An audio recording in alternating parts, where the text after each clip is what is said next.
welcome to Newsbreak. We're broadcasting live right here in Jackson, Mississippi, the heart of the deep, deep South. Jackson, Mississippi, a state that has greater than 40% African American population. So you know we're an intricate part of everything that goes on here. We have more elected officials than any other state in the nation. But this is Newsbreak, and we're going to talk about things as they arise in our city and in our state and across the country. And we're broadcasting live on Facebook, on YouTube, on Roku TV, and on our own platform, WeBelieveDigital.com, where all of our shows can be seen and can be viewed on demand. You don't have to worry about what time you want to watch the news or what time you want to catch the show. If you're busy during the day, you can come back and look at the shows during the evening at your leisure. It's video on demand, and currently it's absolutely free. So we want you to call in at 800-492-5186 and join in our discussion as we deal with issues that are engulfing our community. As always, my co-host is Chris Young, a young man that is a transplant from Virginia area and that has come into Mississippi on a real mission. That mission is to see how we can improve social justice and the economic conditions of those that historically have been left behind. Chris, it's always good to have you in the studio, and welcome. Glad to be with you, Mr. Garrett. It's a great day today. 87 degrees and maybe a shower coming our way, but we're ready. Good. 87 degrees is a lot better than it was last week, Yes, Chris. sir. Yes, sir. Now, Chris, we're jumping right into it on the national news scene. I see where R. Kelly got 30 years for... I'm not exactly sure what all he was charged with, but it was serious enough for him to get 30 years. Have you been able to follow that case at all? You know, they said a lot of, and there's so many different, everybody's got something to say about it.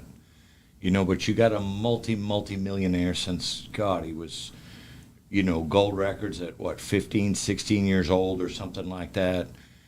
Some women will tell you, especially, that his voice is just, has no compare. But they said that it's a systemic network using his managers, where he would get these younger girls, fans of his. But apparently, they were not only were many of them underage, many reports say, but they certainly weren't ready for some of the stuff that went on behind the scenes. Well, yeah, it's tragedy. I believe the young lady that was with Epstein also got some 30 years or so for something like that. Yeah. Basically the same charge, maybe. And somehow that seemed, I don't know. I don't know. I seem to think that hers would have been even more than, because there's a woman out there grooming young women for this guy. It just somehow it seemed like she got off light. Wow. Well, whether it's light or not, 30 years is a significant time to be incarcerated and lose all of your freedom. We take for granted freedom, the ability to move around, go to the store, go to church, go see family, go fishing, play some golf. I don't know how you put a value on that kind of freedom. I don't know what would be worth giving that up. Do you? No. It's sometimes you'll hear somebody ask the question, well, how many bad decisions would I have to make before I'm over on that street corner or something like that, And sometimes it really can be simmered down to just one single bad decision, and poof. Your whole life is different. Your whole life is different, and it can happen so quickly. Yeah. And as you say, once you're entrapped, then there seems to be no way out, and you continue bad behavior. I was talking to I hope I'm not deviating too far, but I was talking to one of the engineers earlier about Polo, and wondering what's going on. Where is he? Is he still in Clinton, or what's going on with that? And it seemed to me like he had put some things behind him, and I didn't know him nearly as well as many people did, but it seemed like he was putting things behind him and moving in a very positive direction, had a huge following, speaking truth to power, stating the obvious about things that the majority race ignores and doesn't even look at, and poof, if the allegations are correct, and he'll have his day in court, but if the allegations are correct, one decision, and it's going to change everything. It happens so fast. It happens with the speed of a car accident. And sometimes you put yourself in a position where you have to make split-second decisions, and those decisions are normally bad. Mm-hmm. Any decision that requires an instant split-second cannot be thought out. Mm. And so, yeah, that's a tragic situation. But Bill Cosby is free now, isn't he? Mm. He's free, but I thought I read something recently. There's something else out there floating around. Really? Yes. I can't speak to it, but Wow. I do remember something a week or so ago. Well, we're going to deal with these national issues and national celebrities and the kinds of good things they do as well as the bad things that occur. You were telling me about the tremendous gift that P. Diddy Right. gave to some universities. Let me understand that a little bit better. Yeah, he showed up at the annual BET Awards, and just a tremendous event of talent, and he showed up with this open heart and made a pledge in front of the world to donate $1 million each to Howard University and to the I Love Jackson State University.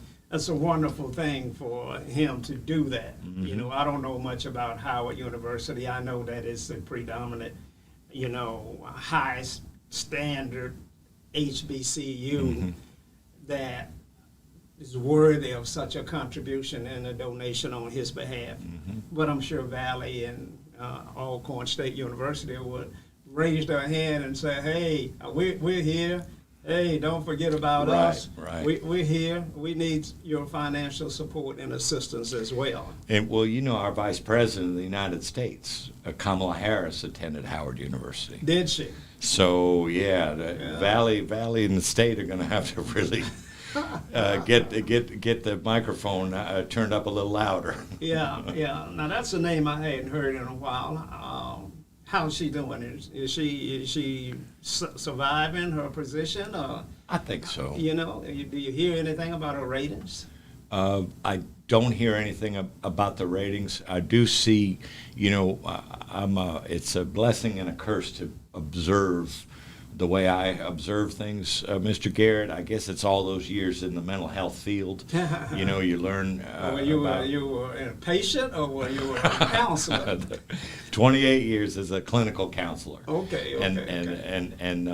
But you learn things, and anyway, I've seen her in interviews recently and making comments and all. It just seems to me like she's a lot more settled down than when she first started out. So, but isn't that to be expected? Yeah. She was an ironic choice for the president because I thought of all of the candidates that she was harder on Biden than any other candidate. No question. And so I realized she was close to the Biden family with Biden's son. Bo, right. With Bo. And Terminus. so, but her attack on Biden was more aggressive than many of the other. Yeah, and she saw him at the front of the pack, so she set her sights right on the top person. Is that the strategy? You go for the top? Apparently that's the way they do. I know I had sent a letter. I was advocating for Val Demings, out of Florida. Now she's running now to.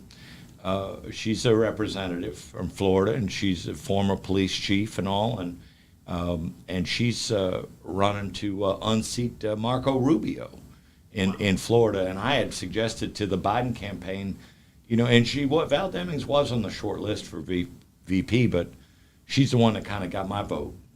I did get a letter back from them, too, about 9 months after the election. They said, thanks for sharing. Rubio, I don't think he's beatable down there in Florida, but I didn't think Palazzo was beatable in Mississippi as well. So stranger things have happened. Right. Yeah. And sometimes, shifting more a little bit to the local level, Mr. Garrett, with some of the stuff that goes on with these council people, I just perhaps I'm just too naive. I don't get it. But Councilman Stokes in the third ward, an airplane got hit by a bullet at Hawkins Field on yesterday. Oh, I didn't know. Damaged the cowling of the aircraft. Didn't specify what type of aircraft it was or where it was parked or if it was parked or anything like that. But quick like a bunny, he somehow connected that to Richard's disposal trash trucks having been parked over there. And they've been gone now for, is it a month? Yeah. Now how do you make sense out of something like that? Well, I think that Councilman Stokes is on a mission to make absolutely certain that Richard's Disposal Service does not continue to pick up garbage in Jackson, Mississippi. Anything that comes up that he could remotely tie to or bend or malign in any way to connect negativity to Richard's, he would do that. It seems to me that politics is an ugly, ugly business. It's a dirty business. But who gets served by something like that? Well, those that are victorious, those that the strategy pays off for, those who continue to get elected and re-elected, et cetera, et cetera. And so there is a victor, and in America, in the political structure that we have, there's the old saying that to the victor goes the spoils. Yes, sir. Now, that was practiced throughout the world. After World War II, America established control in the world and put their leaderships in places, even Jordan, for example. And so to the victor goes the spoils, and Stokes says that he is in charge and he wants another contractor other than Richard's Disposal Service, and he is going to do everything in his power to make certain that that African-American owned firm does not continue picking up garbage in Jackson, Mississippi. So essentially, what I'm hearing you say is he's serving himself and his hold on whatever level of power this is.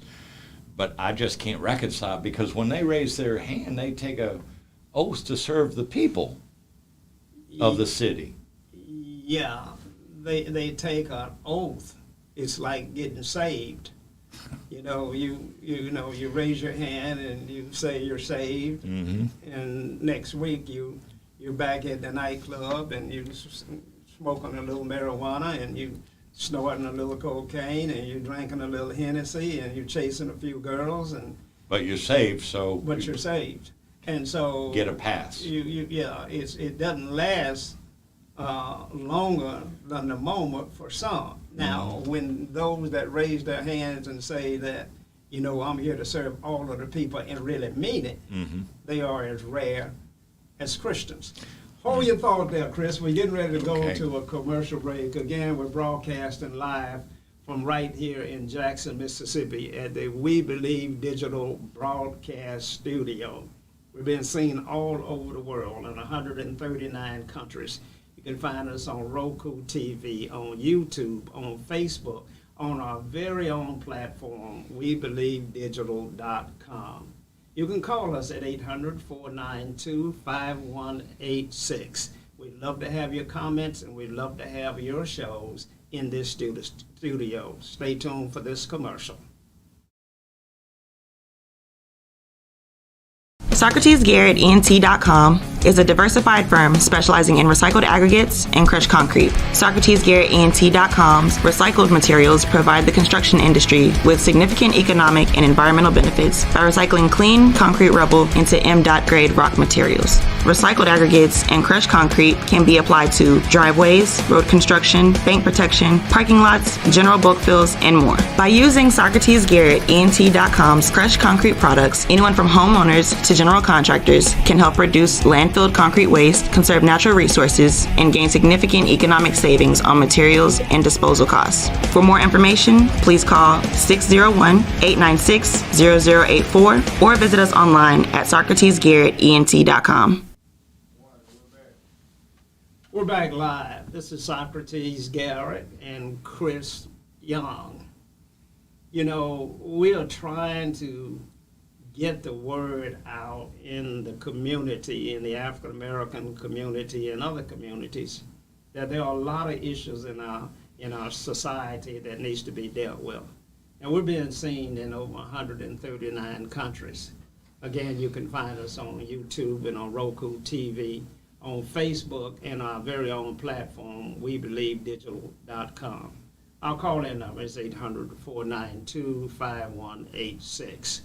Now, you're looking at a show that's called Newsbreak, and Chris and I kind of just talk to the world in regards to what we see are the breaking issues in national and locally in our community. In our first segment, we dealt mostly with the national issues, where we talked about things like the sentencing of R. Kelly. And we talked about the impact of that and how one makes bad decisions that cost them their freedom. Chris brought up the gentleman by the name of Polo, a journalist that was recently accused of fatally wounding Mr. Davis, who is now being held in the prison system. We don't know exactly where he's being held, and I guess that information is not to be made public. But we talk about these things in hopes that we can find some enlightenment, some solution, some way of saying that, hey, we got to change how we do things and how we handle different situations. Then we moved to the local side, and Chris was beginning to explain to us that Rich's Disposal Services had been somehow associated with the random shooting of an airplane at Hawkins Field, and how we feel like that was a bit of far reach by the council person that made that allegation. And we're talking about why individuals do things like that and why council people act the way that they do. And so we're going to continue now on the local side and continue to talk about the things that are happening right here in state government, also as well as in city and county government. Now, Chris, I'd like to start out talking a little bit about the state of Mississippi and talk about the failed leadership that I see in the state. Now, Mississippi is a state that refuses to accept Medicare and Medicaid, right, because it's called Obamacare. Sure. And they're turning down billions of dollars that could come into the Every poorest state in the nation. And yet Mississippi is what you would call as a welfare state. Third highest. Third highest. Yeah. And that means that for every dollar we send to Washington, they send $3. At least three back. At least $3 back to Mississippi to help us sustain and survive. But yet we have the arrogance to say we don't want your billions of dollars for Medicare, Medicaid expansion. Because apparently in the eyes of those people at the very top, that money would benefit people of color much more. It's certainly going to benefit some people of the white race, the Caucasian, some of them. But this is a 40% African-American state. And so more of that money would benefit African-Americans, and it appears these people just cannot abide by that. And I think that may be a misnomer. I think that the population of Mississippi, the other 60%, 40% of the 60% lives below the poverty level as well. Right. And so I think poor whites in Mississippi have not voted in their best interest. Mm-hmm. They follow the lead of those that in many ways are keeping them poor. Mm-hmm. And so when you say that African Americans would benefit more of Medicare and Medicaid expansion in Mississippi, I'm not sure that's true. Okay. I think that white population out there is desolate. I think that it needs Medicare and would benefit from it greater than African Americans would be. And so I think we got to somehow get that point out Mm-hmm. that, it's not a black thing. The state of poverty in Mississippi is not a black thing. When the governor, Haley Barbour, tried to move on Medicare in Mississippi, the protest from the whites in Mississippi was much greater than that of blacks, because that's who was receiving the benefits of that to a greater degree. Mm-hmm. But we like to color programs as being black so that we can divide the races and the populations, and our elected officials can keep getting reelected because they have a phantom enemy Mm-hmm. that we must keep fighting. The boogeyman. The boogeyman that we must keep fighting. And the code words, they love to weave in these code words, beginning the sentences with hardworking Mississippians. Hard working. Because they want to imply that there's some Mississippians that are not hardworking. Well, I tell you, as poor as Mississippi I is, should introduce them to you. yeah, they would understand what hard work is.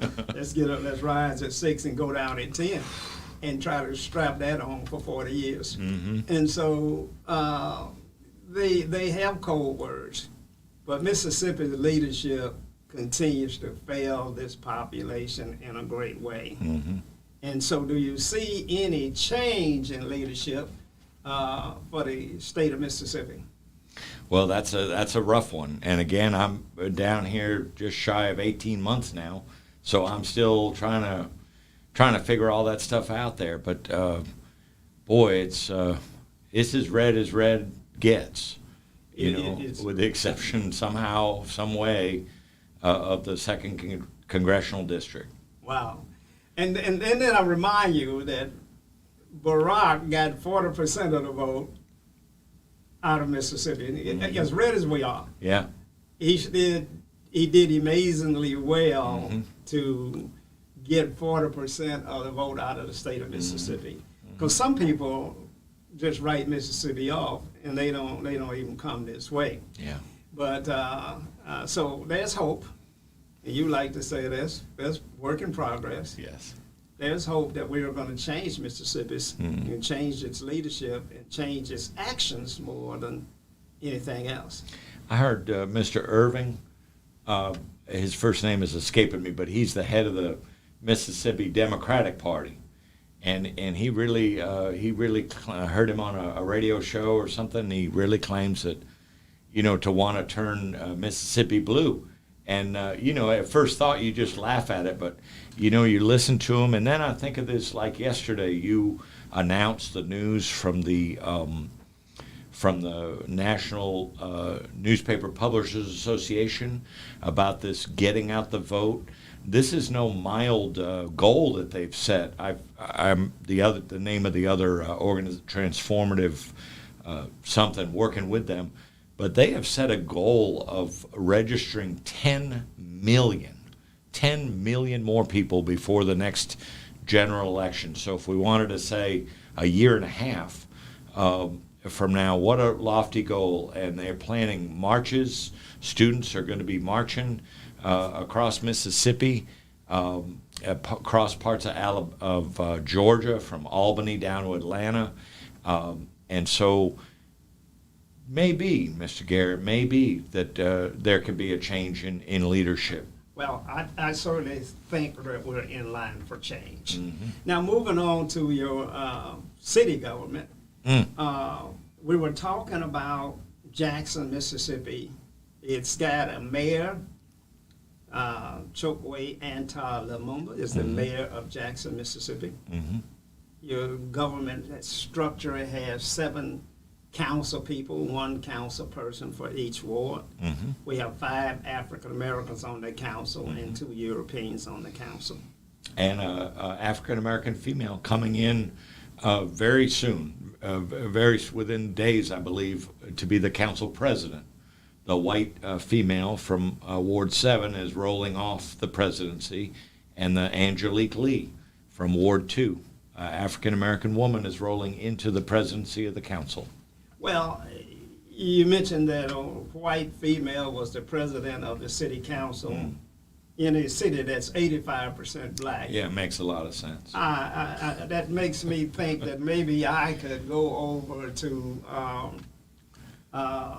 Cicero up in Illinois and become the president of the Cicero Homeowners Association. Absolutely. Yeah. Bizarre. Bizarre. Just bizarre. Bizarre. And certain things should never happen. So we got that form of a government there, and we were mentioning that the mayor of the city of Jackson sent out a request for proposals for garbage collection services for the city on more than one occasions, on 2 separate occasions, and they brought forth a recommendation to our council. And on each occasion, the council rejected the recommendation without cause. Despite it being the low bid by far. And on the first time, there was a company named FCC that was rejected. On the second time, there was a company by the name of Richards Disposal Services. Tell us a little bit about Richards Disposal Services. Well, just right to the bid itself, I mean, they came in $1.2 million a year lower than the next nearest competitor, which had been the incumbent Waste Management that had the contract in excess of 35 years. Just continuing to renew. And Richards Disposal has been successfully hauling waste in Baton Rouge and in New Orleans for 25 plus years. Pardon me.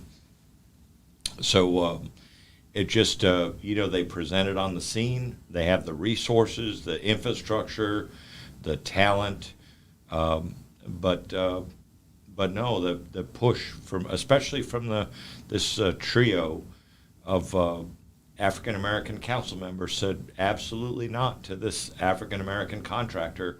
We want to stay in favor of what we have. If it's not broke, don't fix it, they say. Pardon me. And it just kind of belies logic. Yeah. It makes me suspicious. Well, and it should make you suspicious because Richards Disposal Service, $1.2 million annual savings would in fact help Jackson cure some other issues. We were recognized as the highest crime city in the country, most dangerous city, and with over 154 homicides last year and over 70-some homicides so far this year. And so there doesn't seem to be any answer to the crime problem in Jackson. But one thing that we know is that our police department is understaffed.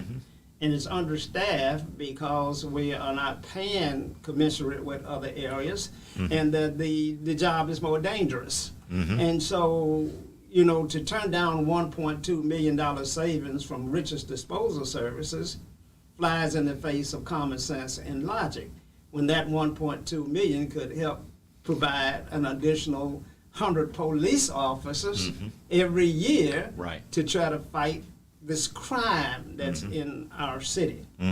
Now, Chris, you know that we're poor, but we're not going to get any better until we create a strong business class. And we can't create a strong business class in the face of poor education and in the face of high crime. And so what would you say to our leaders out there that if we want to move Jackson forward, kinds of things that they ought to be doing?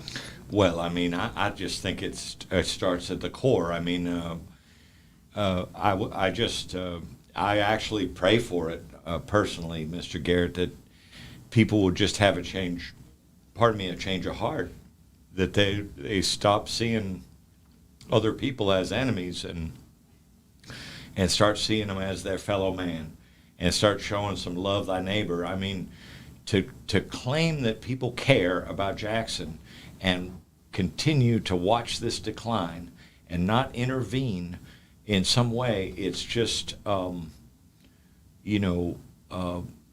they be, if it was an 85% white city, would they have let Jackson decline? That's a great question, and maybe we'll get a chance to answer that on our next news break. We've been broadcasting live from right here in Jackson, Mississippi at We Believe Digital Broadcast Studio. We're being seen all over the world. You can find us on Roku TV, on YouTube, Facebook, and our very own platform, WeBelieveDigital.com. Until next time, stay safe,